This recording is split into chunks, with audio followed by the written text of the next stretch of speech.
FakeTV Box was produced at iQuame.com Studios on 114th Road Studios, New York. Production is made possible by Adobe, providing limitless creativity for all. The innovative world of Apple, always think different, but not too different, and by the people of this and other YouTube channels. And with the support from Brooklyn College, who reminds CUNY students that there's nothing without great effort.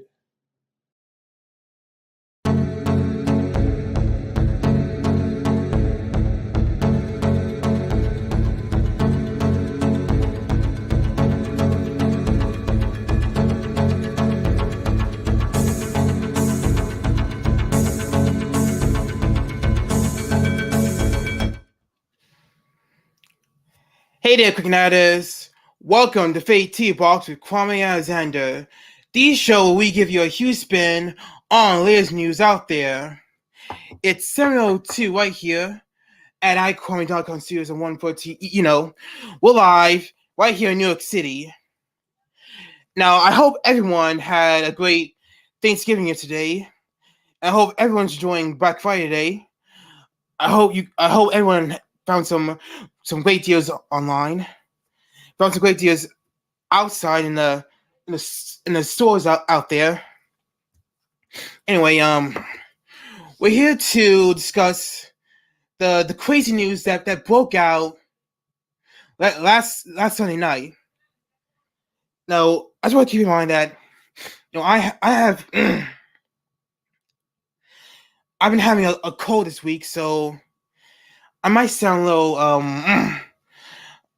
I might sound a little on with it, but hopefully I'll feel better by tomorrow or the day after that. Anyway, now let's discuss news regarding about Disney last Sunday. Now, one thing I also want to make clear is that I wasn't able to do this live stream on Saturday because I had to go. Actually, I had something important to do on Monday. That's why I couldn't do a live stream on Sunday night. So, luckily, we get to talk about this. I get to talk about this tonight, and from my perspective, sorry, everyone seems to have their opinions about this. But I think everyone should also hear from me, because the fact that it broke out on a Sunday night it's just bizarre. So now that I've spoken a little bit, well, let me show you what the theme of this live episode is about.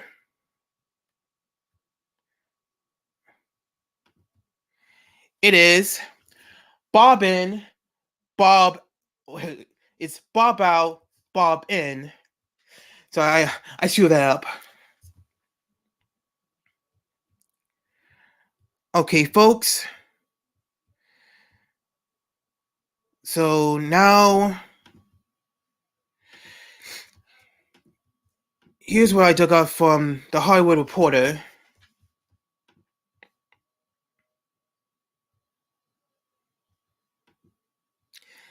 So there you see it.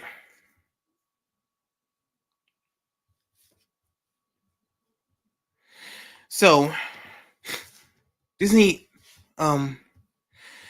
shocker, Bob Iger, returning as CEO, Bob Chapek exits.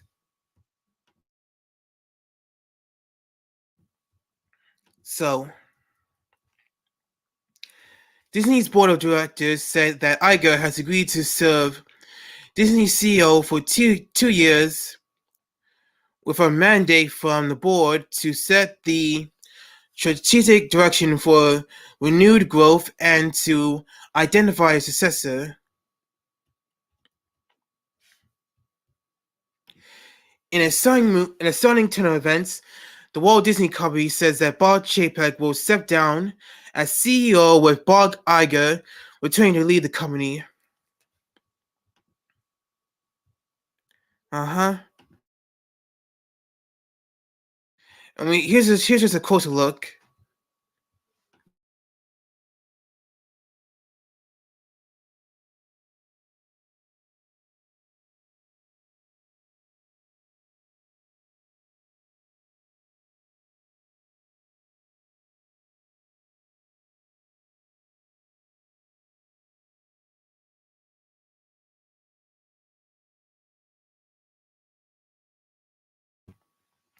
Okay, so here's some words from, I believe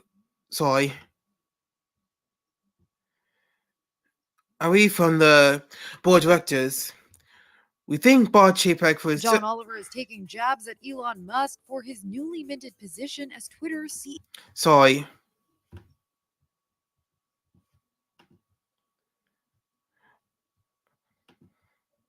As I was saying, we thank Bob Iger for his service to Disney over his long career, including navigating the company through the unprecedented challenges of the pandemic, said Susan Arnold, chairman of the board, in a statement. The board has concluded that as Disney embarks on a increasingly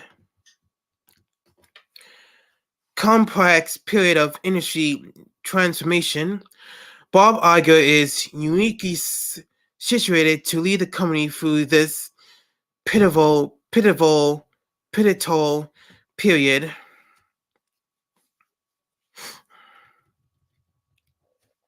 Now, it also says that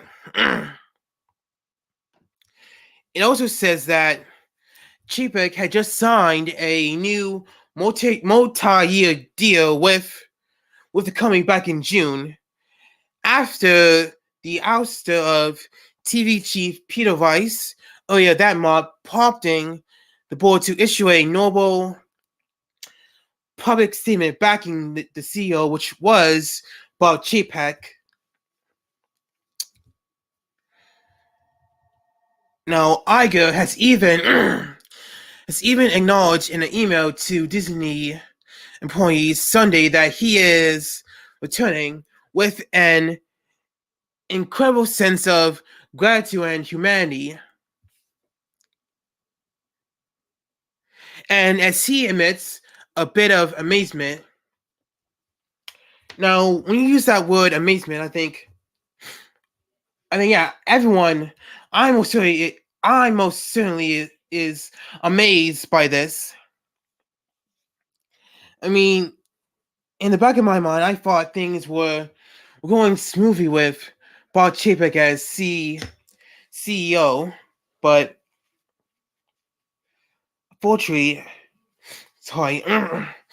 unfortunately, that didn't seem the case, with stock prices for Disney going way down during the pandemic under the 2 years of Chapek as CEO.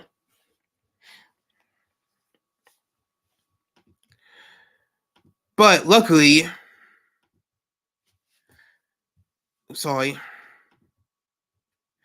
there's light at the end of the tunnel, because with Bob Iger back as CEO, anything can happen. But so I feel like I'm gonna sneeze right on live on the internet. I don't want that to happen. Anyway, now for a deeper look into this. Wait, sorry. For a deeper dive into this, we're going to do a live, unscripted before and after.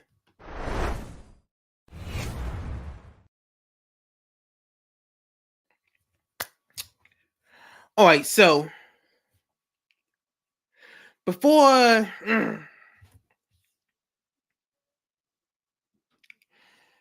before Bob Iger returned as CEO, he left the position in February of 2020. That was just before the pandemic hit. I mean, it got even worse in the United States. So after he after the board announced he will return, he has to deal with the aftermath of the pandemic, or he has to deal with the fact that we're still living in a pandemic, which doesn't seem to be going away anytime soon. Before, as you know, before Bob Chapek became CEO of the entire Walt Disney Company, he was CEO of Disney Parks and Resorts on the planet. So now that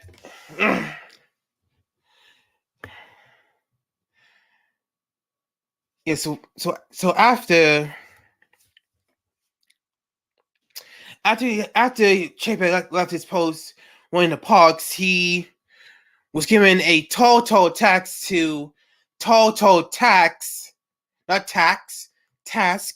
to lead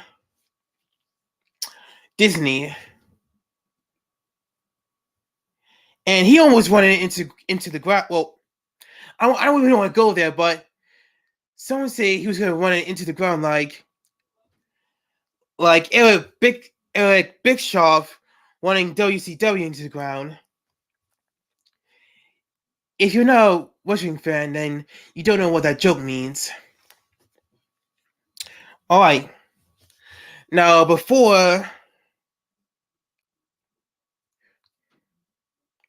like I said earlier, before Bob Iger was announced to be returning as CEO, Disney has suffered some serious drop in numbers due to the COVID-19 pandemic. Now, after the announcement on Sunday,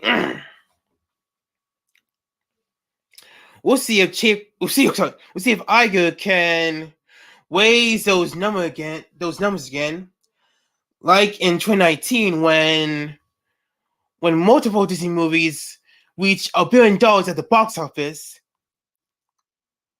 I mean, it might not be heading in that direction, but it is a possibility. Now, before Bob Iger left as CEO, Chapek announced that Disney would be focused on its streaming platform, Disney Plus, throughout the COVID-19 pandemic. And without a doubt, Disney Plus has seen some terrific numbers during the pandemic.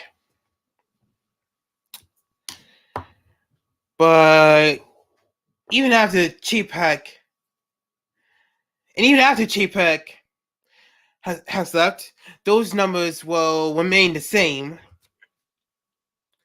In fact, people are going to get a load off of the Guardians of the Galaxy Holiday Special, which is streaming now on Disney Plus. And to point out, I just uploaded my trailer reaction to the official trailer to the Guardians of the Galaxy Holiday Special. So you can see it right now on KlicKNet. Alright, so I guess this has been an unscripted version of before and after.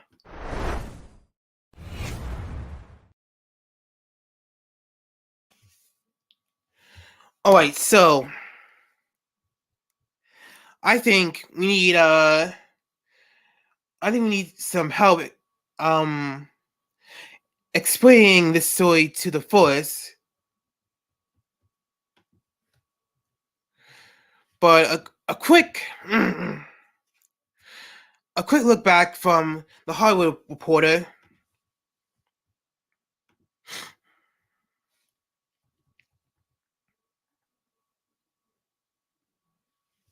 While Iger will be returning to his old role, the board also made clear that his new term will be a temporary one.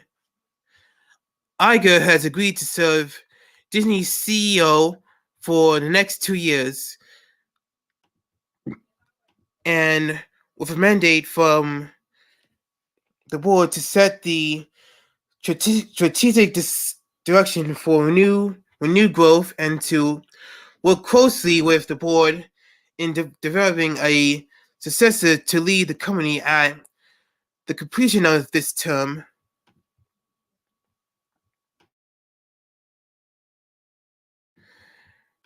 Furthermore, the answer to the question, who will be Iger's successor, is sure to be hotly debated again, given that much of the prior decade saw a wave of executives speculated as a possibility only to exit or to be passed over. As I point out, Iger stepped aside as CEO in February of 2020, handing the reins to Chapek, who previously led the company's theme parks and consumer products division. Iger continued to serve as executive chairman of the company, stepping down from the position just 11 months ago. And there's even more to the story.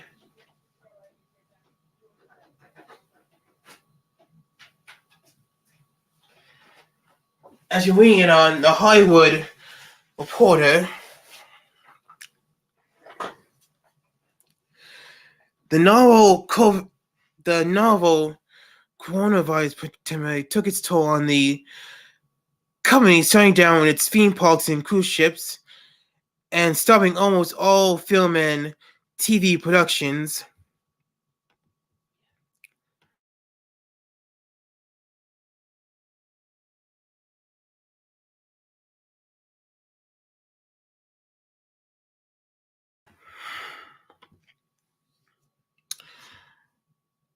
It's also, however, turbocharged streaming growth, with Chapek leaning into streaming by reorganizing the company to focus on everything digital.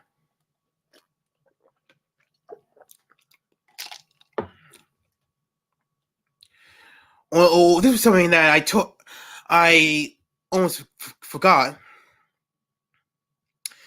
His tenure has also been marketed with controversies and distractions from the aggressive campaign against Marvel star Scarlett Johansson that resulted in a settlement over pay for Black Widow, to Disney's response, or lack thereof, for the so-called Don't Say Gay bill.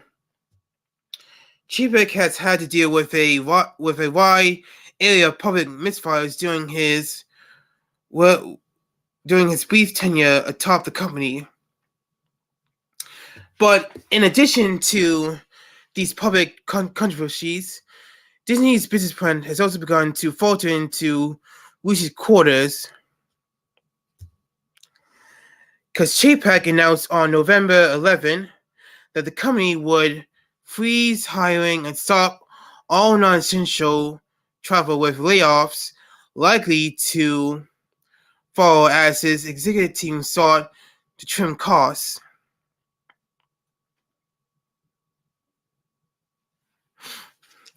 And while Disney gained subscriptions at a rapid clip, some 245 million across Disney Plus, ESPN, and Hulu, the company's streaming losses have continued to grow to nearly $1.5 billion, in its most recent quarter, making it that much more challenging to its target in profits.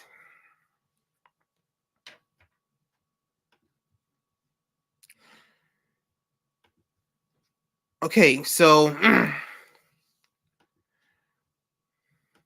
for more of this, we're going to turn to a guy that I know who can talk anything about Disney. And some of you might know him very well. His name is Jack Kendall, and he's the host of the SNY Newscast. And the funny thing for him is that he had done a video about Bob Chapek before he stepped down as CEO, and then Bob Iger came back to fill that spot. Okay, so here's the video. Let me just do a couple of things.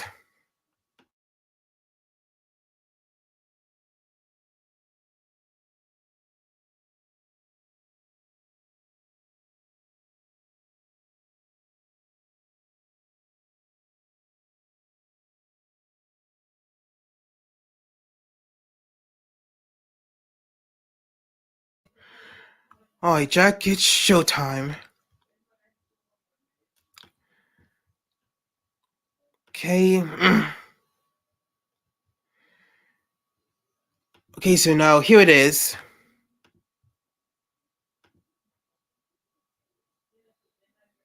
Hi there, Waltoneers. I'm Jack, and this is DSY Newscast. But today is going to be a different kind of video. As you see, usually with a newscast-style video, I have everything scripted out well in advance, so therefore I can provide the most amount of information possible in a concise format. And with that, I don't tend to muddle in too much of my own opinion. As you see, I believe that the news should be the news.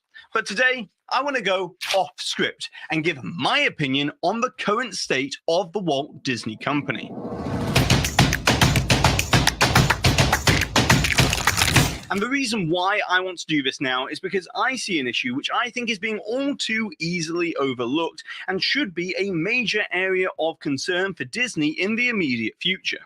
And that is the brand itself, and to be more specific, the slow erosion of the brand reputation as a direct result of the executive decisions being made by Disney CEO Bob Chapek. But before I get to my thoughts on Bob Chapek, which, trust me, I definitely will, I think we should start by discussing why the brand reputation for Disney matters so much. As oftentimes I feel that analysts and pundits alike don't tend to touch on the brand reputation overall, as after all it's a non-tangible asset with no absolute scientific way of measuring it. And so they tend to hyper-focus on the financial health of the company, the quality of the Disney park experience, or the originality of the Disney content. And yet at the end of the day, it's the Disney brand that we see everywhere that's the glue that binds everything together.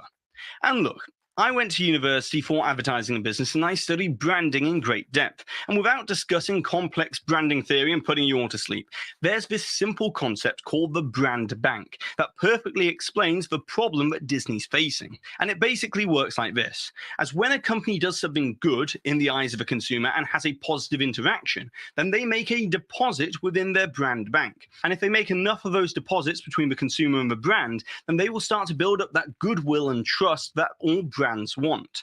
But if the company does something bad or does something negative in the eyes of a consumer, then that's when the company has to make a withdrawal upon that goodwill and trust that they've built up. And usually if there's a 50-50 healthy balance between the two, then that's a good, strong, healthy brand. However, if a company has a low balance on that brand bank, then that's when the consumers start to think about their allegiances and may shift to another brand. And over the past 2 years, with all of the unpopular decisions that Disney's been making, they've had to make withdrawal upon withdrawal from the brand bank, and they're now at risk of running a brand deficit in the eyes of the consumer. And look, I'm not stupid, as I realize that Disney's been in a very hard financial position after the effects of the pandemic, which was a decision that was made even worse by the huge debt obligation that they had to absorb thanks to the former CEO Bob Iger's acquisition of 21st Century Fox in 2019 for a whopping $71 billion.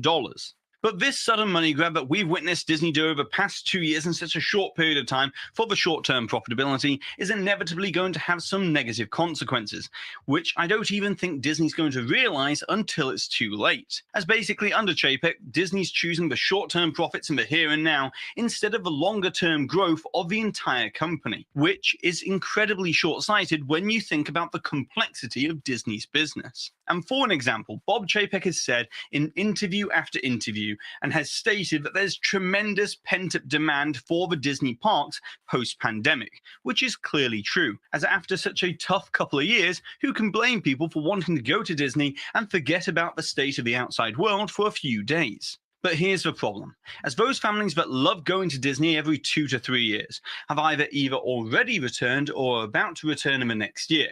And what they're going to find is what was once the Disney difference in the theme parks has now become, in many ways, the Disney difficulty.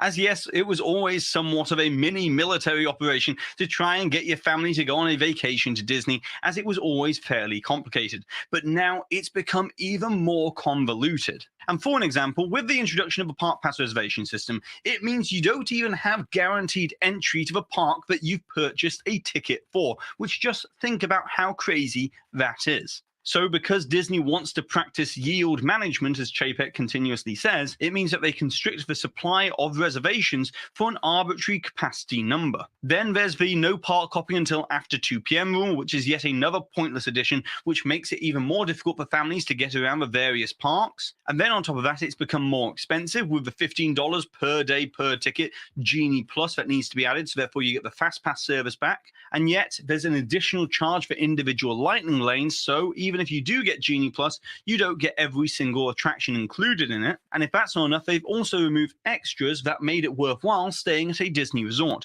such as the Magical Express service between the airport and the resort, free parking at the resort, the Disney dining plan not returning yet, and extra magic hours have been scaled back to just half an hour before the park opens. And the big picture here is what all this is leading to is that Disney's going to end up having to spend twice as much on advertising in the long run to then convince those families to come back to Disney in 2 to 3 years' time when the demand starts to soften. But don't worry, apparently Disney have a big weapon in their arsenal, as Chief Financial Officer Christine McCarthy said in the most recent earnings call that they've raised the price of the tickets so much in recent years that they've now got additional headroom to apply discounts when the demand starts to soften. But a discount from an artificially high price to begin with just brings it down to normal prices, and that's not much of a discount. And if the recession that's been forecasted for next year turns out to be true, then the average family is going to have less disposable income to spend on what is a luxury vacation for many. And so Disney is increasingly becoming more and more unobtainable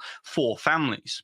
And yet here's the other issue with the discounting strategy, as if Disney tries to offer discounts to try and offset the threat posed by Universal Studios and Epic Universe in 2025, then at the end of the day, that strategy is only going to take you so far, as people only have a finite amount of vacation time and they can't just keep adding additional days to their trip. And so they're going to be forced to choose between either the brand new park down the road that they've never experienced before, or the same Disney park that they've experienced time and time again. And so in many ways, all of that combined is forming a perfect storm of sorts, which the Disney brand is not very well positioned to sustain, as they've been cashing out on an awful lot of goodwill and trust in recent years. But at the end of the day, the buck does stop at the top. And so the reason why Disney's in this current state or in this current position is through the short-term leadership style of the Disney CEO, Bob Chapek. As we all know, the old adage goes that you have to lead by example. And in this case, it's certainly true. And so if the CEO of the company doesn't speak the language of the brand and doesn't embody the company itself, then that's going to trickle down into every single decision, and that's what we've seen over the past 2 years. As I would argue that it's Chapek's lack of authenticity towards Disney, which leads to him making blunders like saying Splash Mountain is over 60 years old, when in actual fact it opened in 1989, or he goes and says in a commencement address that Walt Disney World is the happiest place on earth, when we all know that that's the tagline for Disneyland. I do realize that this does seem incredibly nitpicky, but it's yet another demonstration that Chapek just isn't the consumer of the Disney product, and that is a concern when it comes to the Disney CEO. And on top of all of this, I also want to show you a recent example showing the tone in which Chapek talks about the Disney experience. If you think about the nature of why people have great Disney memories, remember the end benefit is memories, magical memories that last a lifetime. The reason they have those, yeah, it's about the castle, and yeah, it's about the great attractions, or they really enjoyed that churro on Main Street. But really, what they remember more than anything is guest cast interactions. And let's just hit the pause button, as first of all, just imagine how demoralizing that must be to the creative Imagineers to hear their CEO talk about the themed worlds and innovative attractions that they create in such a throwaway tone.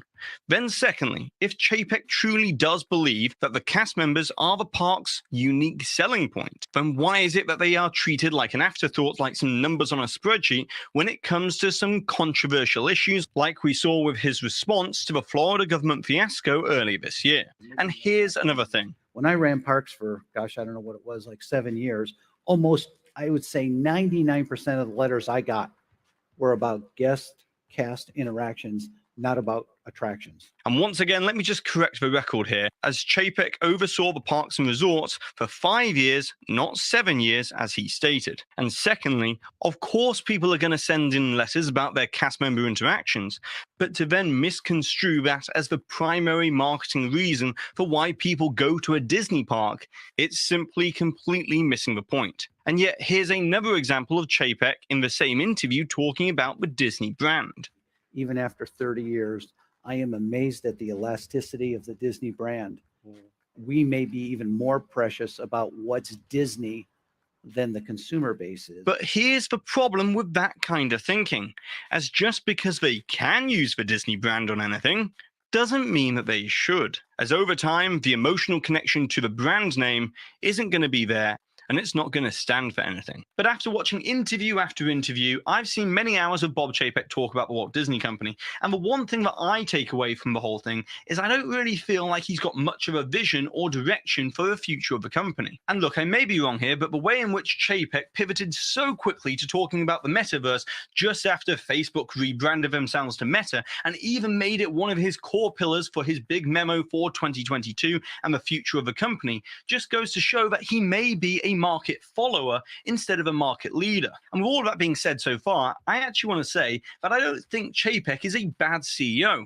Far from it. He's actually a very good, conventional business CEO, as he maximizes the profits, minimizes the losses, and maintains the health of the company.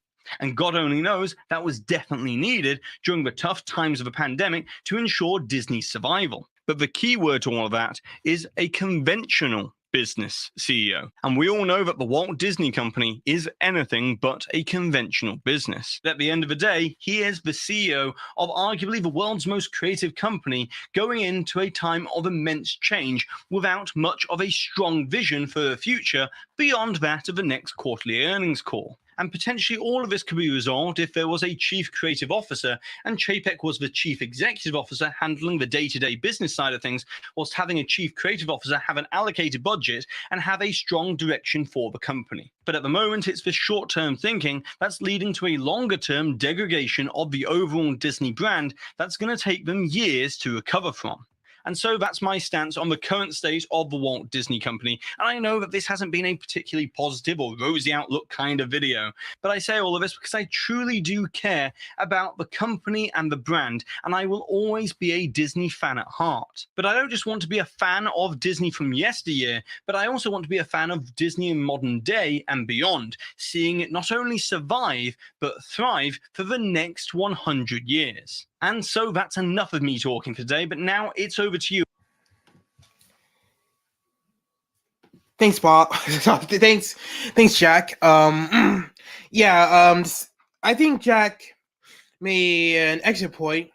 Despite all the struggles that Disney has gone through during the pandemic, you have to be a diehard Disney fan no matter what. I mean, I myself will always love Disney. I mean, now, then, and forever. And I also want Disney to be more clear with its content and products on TV, in the movies, the theme parks, and everywhere else. Now, I found another neat article on Attractions magazine.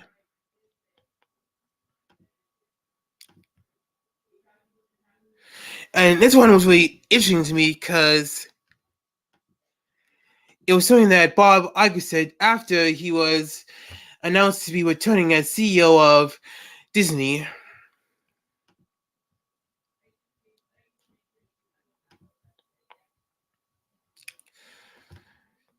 So, Bob Iger says, storytelling will be at the center of Disney again. Now, what does that mean, you ask?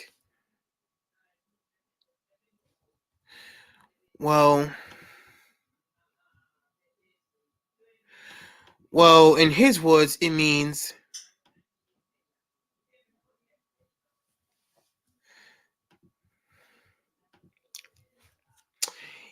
that creativity is the heart and soul of Disney.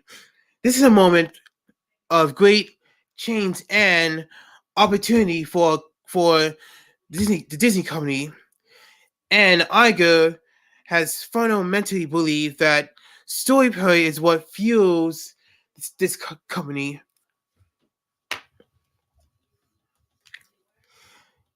In fact, here are a few words from Mr. Iger. As we embark on the transformative work that I mentioned to you I want to begin by offering my sincere appreciation and gratitude to each and every one of you workers. Over the coming weeks, we will begin implementing organizational and operating changes within the company.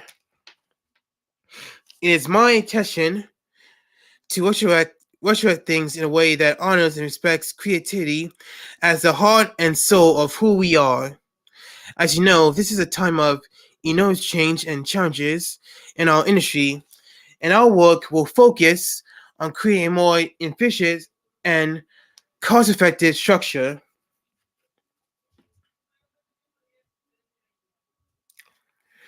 Now, the goal for Disney is to have the new structure in place in the coming months. Without question, elements of DMED will remain, but Iger believes that storytelling is what fuels Disney, and it belongs at the center of how they organize as a business.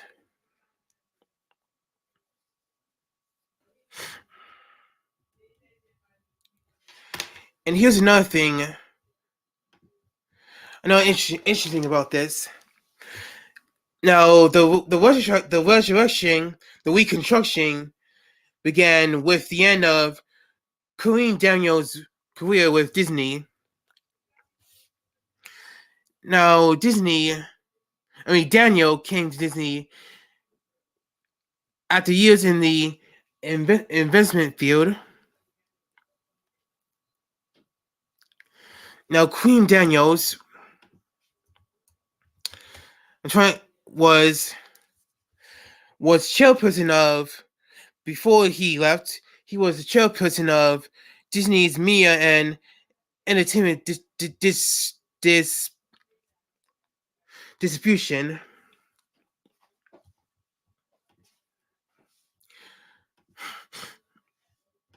Now that he's been ousted, it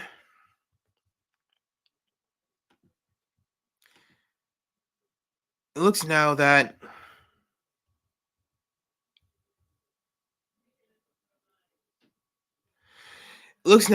Disney is gonna need to have a new strategy for distributing its media and entertainment content.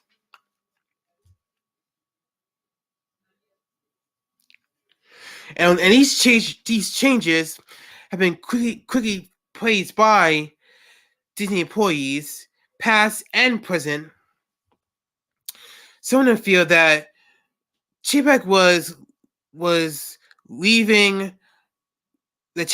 was the right way to go. In fact, Michael Jug, a current creative executive at Disney Imagineering, used a surprise face and praying hands emoji in response to Bob Chapek's end of service.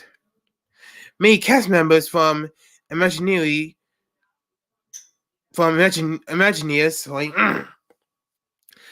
to frontline workers at the parks have made memes or posted their praises for the sudden and surprising change to the Walt Disney Company leadership.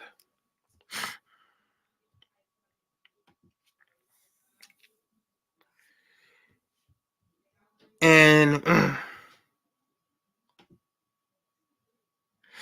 that some people are calling it a new hope. Well, that's really original. Really original.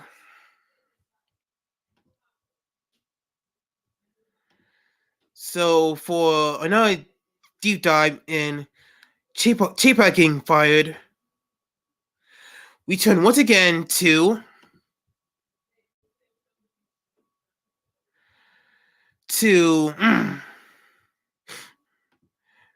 Mr. Jack Kendall, who made another video about Bob Chapek getting fired.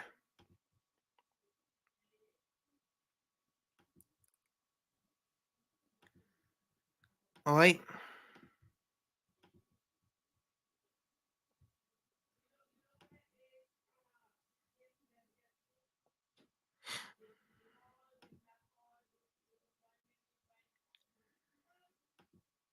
Okay. Here we go. Hi there, listeners. I'm Jack, and this is DSY Newscast. And wow, what a difference a day makes, or should I say, a few hours this past Sunday. And just in case you don't know what I'm talking about and you want the too long didn't read version of this newscast, Bob Chapek is out as Disney CEO effective immediately, and Bob Iger is back as Disney CEO for round number 2. But now let's get into how all of this went down.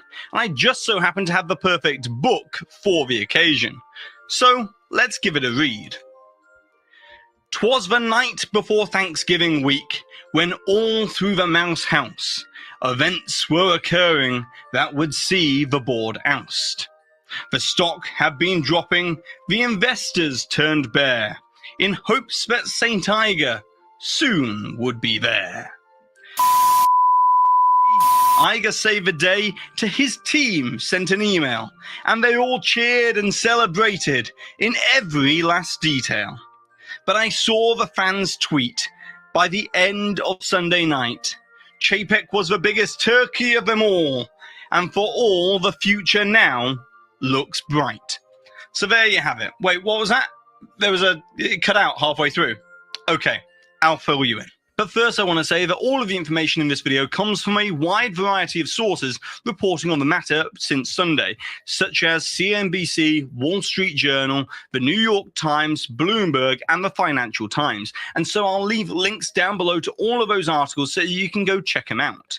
And so now let's begin, as apparently the wheels were set in motion on Friday the 18th of November at 3 p.m, as that's when the chairman of the Disney Board of Directors, Susan Arnold, reached out to former CEO Bob Iger and began the process of hashing out a deal over the weekend. That then culminated in what we all know was the announcement on Sunday night that Bob Iger was back as Disney CEO effective immediately for a 2-year term, and Bob Chapek had resigned. But according to reports, there had been a campaign of sorts throughout the summer of senior executives going to the board of directors to air their complaints about Chapek's leadership style. And so Chapek had been aware of the growing discontent amongst his top team from across the company, and did suspect that there might be a challenge to his position at some point in the future. But he had thought he had longer to try and quell that rebellion. Therefore, the announcement on Sunday night came as a huge surprise to Chapek and caught him off guard when he was notified by the board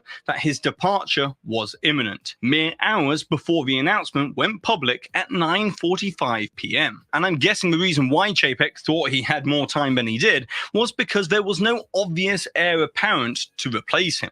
As after all, ahead of the board of directors' confidence vote in Chapek in June of this year, some members of the board had reached out through third parties to former Disney executives Tom Staggs and Kevin Mayer, who had previously been tipped to succeed Iger at various times, to see if they would be interested in returning to the company. And they were both said to have been reluctant to the idea, because they believed Chapek would veto the acquisition of their company called Candle Media. And then on the other side of things, despite Bob Iger making his disapproval and discontent of Chapek's leadership style known privately within Hollywood, Iger had repeatedly stated publicly in recent months that he would not return to the company as CEO, which supposedly led to Chapek believing that there was no obvious replacement to him as he had vanquished all of the threats. However, that's where the Chief Financial Officer, Christine McCarthy, comes into all of this, as according to reports, Chapek was going to try and oust her to make her take the fall for the disastrous quarterly earnings losses. But having realized this, McCarthy expressed to the board that she no longer had confidence in Chapek's leadership, which carried a lot of weight and was said to change the mood of the board of directors. And the reason why this did is because McCarthy had been the CFO since 2015, which means that she was the CFO for 5 years under Bob Iger and then 2 years under Chapek. And that's not to say that she hasn't made mistakes, as she notoriously had that one blunder on a earnings call about the size of a guest's waistlines. But essentially, the board didn't see her as the problem, and rightfully identified Chapek as the person that needed to go. But allegedly, this isn't even the first time that Chapek may have done this kind of thing and tried to make someone else take the fall for something that happened within his area of responsibility or try to force out a contender. As when he was chairman of the Disney parks from 2015 to 2020, he made all of the final decisions on Galaxy's Edge, which included extensive budget cuts, the cancellation of the Bantha attraction, and the scrapping of the live entertainment offerings. And yet, it was Catherine Powell, who was previously the president of Disneyland Paris and was given a newly created position in 2018 as president of the Western Region Disney Parks, who had to take the fall for the Galaxy's Edge opening debacle. And people believed at the time that the reason why she was ousted is because Chapek saw her as competition for the CEO role that he had already been promised in 2018. Then, once again, in June of this year, the previous president of 21st Century Fox, Peter Rice, was fired by Chapek in a very undignified way, which caused a lot of negative talk within Hollywood about Chapek, as Peter Rice was very well liked, and people were starting to identify him as potential CEO material. And so perhaps Chapek's intention to try and oust the CFO of a company was the final straw for the board, as the board of directors decided to exercise its right to terminate Chapek's contract without cause, which is just a fancy way of saying that they were going to fire the CEO. And Chapek was then given a golden parachute deal with a large severance package of approximately around $23 to $25 million. And apparently the board also put a non-disparagement clause in the deal, so we're not going to be hearing from Chapek for quite a while. Then, in terms of a Bob Iger arrangement, it was said that the board of directors were actually pleasantly surprised to find that Bob Iger was receptive to a return and took a smaller compensation than was expected, with his base annual salary being $1 million a year with a possible 100% annual bonus on top of it. And there will also be a long-term incentive award of $25 million for each of the fiscal years that Bob Iger is CEO, with his contract set to expire on December 31st, 2024. But to be honest here, I can't help but feel that there has to be more to all of this than what's been reported so far, as don't forget the board had previously unanimously voted in June of this year to extend Bob Chapek's contract through July 2025. And so this is just speculation on my part, but I reckon that there must have been something way more major than Chapek just having a deteriorating relationship with the CFO for the board to fire him in such a fashion, as maybe the board caught wind of a major creative relationship about to be ruined by Chapek, like something involving Kevin Feige or Jon Favreau, as we know that Chapek's had fraught relationships with creatives before. Or perhaps it was external pressures from institutional investors in the company, like Vanguard and BlackRock, that own 7.6% and 6.3% of the entirety of the Disney stock, respectively, which would easily be enough to have significant sway over the board's decision-making. But one thing is for certain, and that is that there's definitely more to this story than meets the eye, and I'm sure it will all be revealed over time. But now let's turn to the future of the Walt Disney Company, as Bob Iger has stated already that his main mission is to refocus the company on what he considers to be the heart and soul of Disney, and that's creativity and storytelling, which coincidentally is exactly the same thing which I was expressing concern about in a video which I released 5 hours before Chapek's firing, as the Disney brand needs to get back to its core, which is being the world's most creative company, instead of what it was before, which was a directionless content factory under Chapek, throwing money into a bottomless pit in the streaming wars against Netflix and others. And Iger has already begun work by undoing Chapek's controversial reorganization of Disney's business structure from late 2020. When Chapek created a custom position for his right-hand man, Kareem Daniel, as chairman of a new division called Disney Media Entertainment and Distribution. And what this did was remove power from the creative leadership of the various entertainment studios like Marvel, Lucasfilm, Pixar, Fox, and so on and so forth, meaning that they no longer had control over their own profit and loss sheets for the studios, so they didn't get to decide which projects they were going to move forward with, and they also had the ability removed from them to decide the distribution path for the content that they were making. And the person that got to decide everything instead was Kareem Daniel, who had no experience in the entertainment industry, with his background instead being in business operations, consumer products, games, and publishing. And so Iger's first call as CEO has been to ask Dana Walden, Alan Bergman, Jimmy Pitaro, and Christine McCarthy to develop a new business structure that puts creative control back in the hands of the creative leadership. And Kareem Daniel has left the company along with Chapek. But then, in terms of the Disney parks, it was also reported in the Wall Street Journal that Iger was dismayed by the direction of the parks division and warned Chapek against price gouging and further restrictions. But apparently Chapek wanted that immediate profit return and control over the capacity. And so with that insight being given, what I would expect Iger to do next would probably be to remove the park pass reservation system altogether in the new year, or greatly refine how it works, and also hopefully remove the arbitrary, stupid 2 p.m. park hopping rule as well. However, when it comes to Disney Genie Plus and Lightning Lanes, unfortunately, I feel that now that the Genie Plus is out of the bottle, so to speak, it's going to be hard for them to go back. But I could easily see Iger ordering a review of the system to make it actually worth the money, maybe by throwing in some extra benefits or reevaluating the allocation of the Lightning Lanes so that you get guaranteed 3 per day that you could book in advance like it used to be. Then, in terms of Walt Disney Imagineering, I know for a fact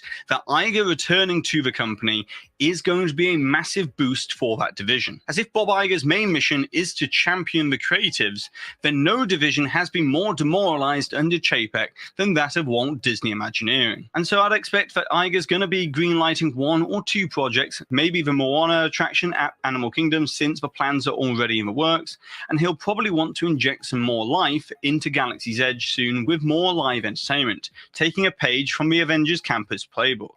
Then lastly, in terms of the CEO succession plan that Iger needs to put into place in the next 2 years, which will of course be a developing story. If I were to mention a few names that I could see being in the running, then it would be Dana Walden, Rebecca Campbell, or Josh D'Amaro as possible contenders currently inside the company, or perhaps we'll see the return of Catherine Powell, Peter Rice, Tom Staggs, or Kevin Mayer into the Disney fold once again now that Iger is in charge, and then he can begin a mentorship of that person for the role of CEO. But of course, it's very early days at the moment, and so I don't want to give too many predictions, as there's going to be plenty to cover as the plans become clearer. However, I've got to tell you that with Bob Iger back as Disney CEO, more than anything, I feel relieved. And the reason why I feel relieved is finally there's somebody back in charge at the top of Disney who's making decisions based upon logic and common sense, instead of a Chapek regime, which was like living in some sort of upside-down bizarro world, doing the opposite to what Disney would traditionally do. And so with all that being said, it's going to be a fascinating and transformative time for the next 2 years of the Walt Disney Company that I can't wait to see. But now, as always, it's over to you, Walt. Okay, we're gonna stop right there. Yeah, so Jack made some great points. It was like Disney was living in a bizarre world with Chapek as CEO, and now the question is, who's gonna be the new CEO after Bob Iger? Well, I'm thinking it could be, if I could make a prediction, it could be, well, to me, I'm kind of hoping that it's someone like Josh Duhamel, or maybe even Ken Meyer or Tom Sachs. Those are some great choices. But now we've come to the end of our live stream tonight. Now, a few things I want to point out. That, well, just to remind everyone that Wkly Hit List is live Saturdays on KlicKNet, but it will return on December 10th. Because KlicKNet is going to be off all next week, because I'm helping the creator of KlicKNet get ready for final preparations for filming the short film Nick Cam, which has gone up to 46 applications on Backstage. So we've rounded out the cast. We're still working on the crew, but we should be good to go next weekend, December 3rd and December 4th. With that being said, Wkly Hit List will return December 10th, and FakeTV Box will return probably December 12th. That's the earliest that FakeTV Box can come back. And you can catch episodes of FakeTV Box on KlicKNet. It's finding a channel. Okay, folks, so that is our show. Thank you so much for watching. And remember to like, comment, and subscribe everything on KlicKNet. Give your support by hitting the subscribe button down below. And I'll see you next time on FakeTV Box with Kwame Alexander. Have a good night.